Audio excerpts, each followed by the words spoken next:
Hello મિત્રો, કેમ છો? આઈ હોપ તમે સૌ મજામાં હશો. મિત્રો, આ વિડીયોમાં આપણે જોવાના છીએ ધોરણ 11 ભૂગોળ માટેનું આઈએમપી પેપર સોલ્યુશન સાથે જોઈશું આપણે. આ જે પેપર છે એ 2022નું છે, દ્વિતીય પરીક્ષાનું છે 2022નું. તે આપણે 2024માં આઈએમપી પેપર તરીકે તમને ઉપયોગી થશે, કારણ કે આપણે 2022નું પેપર આ વિડીયોમાં જોવાના છીએ. એ સિવાય પણ આપણે 2020નું પેપર અને 2019નું પેપર, બંને પેપરના સોલ્યુશન સાથે બંને પેપરો ચેનલ ઉપર મૂકી દીધા છે. તો આ તમારે 2022, 2020 અને 2019 આ 3 પેપર જો તમે સારી રીતે તૈયાર કરી દો, કારણ કે સોલ્યુશન પણ કહ્યું છે, તો તમારે સંપૂર્ણ વિડીયો ફક્ત જોવાનો છે. તમારા 3 પેપર રેડી થઈ જશે.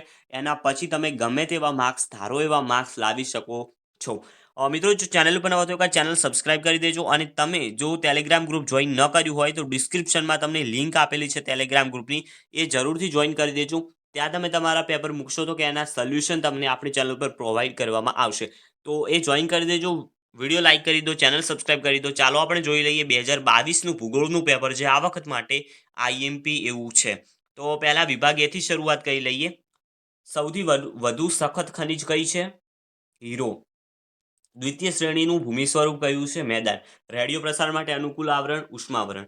સૂર્યાઘાત માપવા માટે સાધન કયું છે? પાયરોમીટર. કયો પવનો બરફલક્ષી છે? ચીનું. હવામાં બાષ્પ ઠરવાની પ્રક્રિયાને શું કહે છે? ઘનીભવન. વિશ્વમાં સૌથી ગહન સમુદ્ર ખાઈ કઈ છે? Mariana trench. નીચેનામાંથી કયું પ્રાણી પ્રાથમિક ઉપભોક્તા નથી? તો દીપડો. એના પછી આપણે નીચે જોઈ લઈએ. વિભાગ બી આપેલો છે, અહીં તમે જોઈ શકો છો. એક વાક્યમાં તમારે ઉત્તર લખવાના છે. ફિયોર્ડ એટલે શું? તો હિમ નદીના ઘસારાથી કોતરાયેલો કિનારો તૂટક અને ખાંચા ખૂંજીવાળો બને છે. આ જે કિનારો છે એને ફિયોર્ડ કહેવામાં આવે છે. ગ્રીનહાઉસ વાયુ કયા છે? CO2 એટલે કે કાર્બન ડાયોક્સાઇડ. પછી methane, nitrous oxide, chlorofluoro carbon. સૂર્યાઘાત એટલે શું?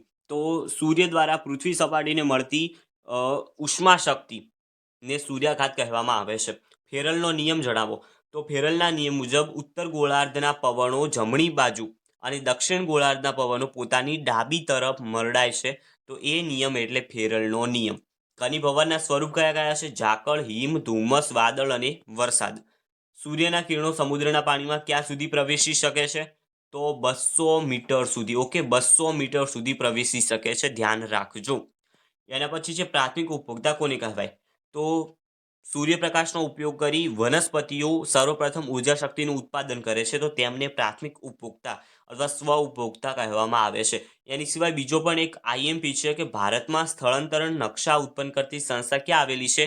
તો એ આવેલી છે દેહરાદૂન, ઉત્તરાખંડ. પછી વિભાગ સી અહીં આપેલો છે.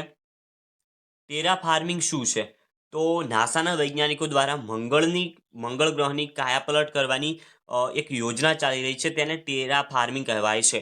તેનું ટેરા એટલે કે પૃથ્વી, તો મંગળના ગ્રહની પૃથ્વી જેમ ભૂમિ સપાટી બનાવી તેનું મૂળ ધરમૂળથી બદલી દેવું, એ યોજના એટલે ટેરા ફાર્મિંગ. જ્વાળામુખીના પ્રકારો તો સક્રિય જ્વાળામુખી, સુપ્ત જ્વાળામુખી, નિષ્ક્રિય. સક્રિય એટલે જે સતત ચાલુ છે. સુપ્ત એટલે થોડા સમય માટે બંધ હોય પરંતુ ફરીથી જે સક્રિય થઈ જાય જ્વાળામુખી, અને સુપ્ત જ્વાળામુખી કહેવાય. નિષ્ક્રિય એટલે લાંબા સમયથી બંધ છે અને ભવિષ્યમાં પણ કોઈ સક્રિય થવાની આશા નથી, અને નિષ્ક્રિય જ્વાળામુખી કહેવામાં આવે છે.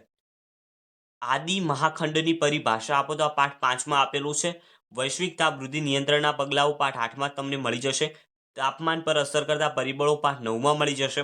વિષુવવૃત્ત પ્રદેશોમાં હવાનું હળવું દબાણ કેમ છે? તો આ પણ 10મા પાઠમાં મળી જશે. ભરતીનું મહત્વ પાઠ 12માં તમને મળી જશે. જીવાવરણ એટલે શું? એ પાઠ 13માં આપેલો છે પ્રશ્ન.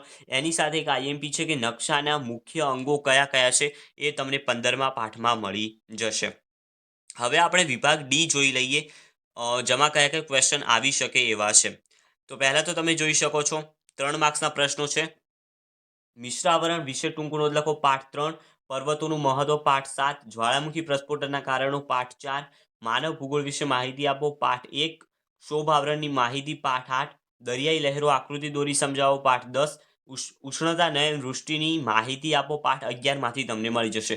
વિભાગ ઈ છે, જે આ ક્વેશ્ચન છે વિભાગીના, એ જરૂરથી તૈયાર કરી દેજો. 5 માર્ક્સના પ્રશ્નો છે. આ વખતે આવી શકે. ભૌતિક ખવાણ એટલે શું અને તેના પ્રકારો વર્ણવાના છે, પાઠ 7માં મળી જશે. દબાણપટ્ટાની આકૃતિ દોરી વિષુવવૃત્તીય લઘુદાબ પટ્ટની માહિતી આપો, પાઠ 10. આબોહવા એટલે શું? આબોહવા પર અસર કરતા પરિબળો, પાઠ 8.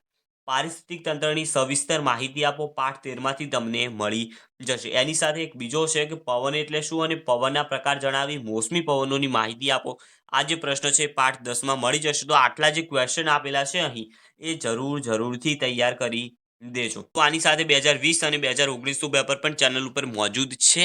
એનું સોલ્યુશન છે, તો એકવાર જરૂરથી એ પણ સોલ્યુશન જોઈ લેજો. આ જેમ આપણે સોલ્યુશન કર્યું અને તમને જેમ ટૂંકું બધું યાદ રહી ગયું એમ એ પેપર 2 તમે જોશો તો પણ તમને બધું ટૂંકું યાદ રહી જશે. અને આના જે ક્વેશ્ચન આપેલા છે અંદર, તો એ તમે જરૂરથી તૈયાર કરી દેજો, જેથી આ એક્ઝામમાં જો એમાંથી કોઈ પણ ક્વેશ્ચન પૂછાશે તો ખરા જ, પણ હવે કેટલા પૂછાશે એ નસીબ ઉપર છે.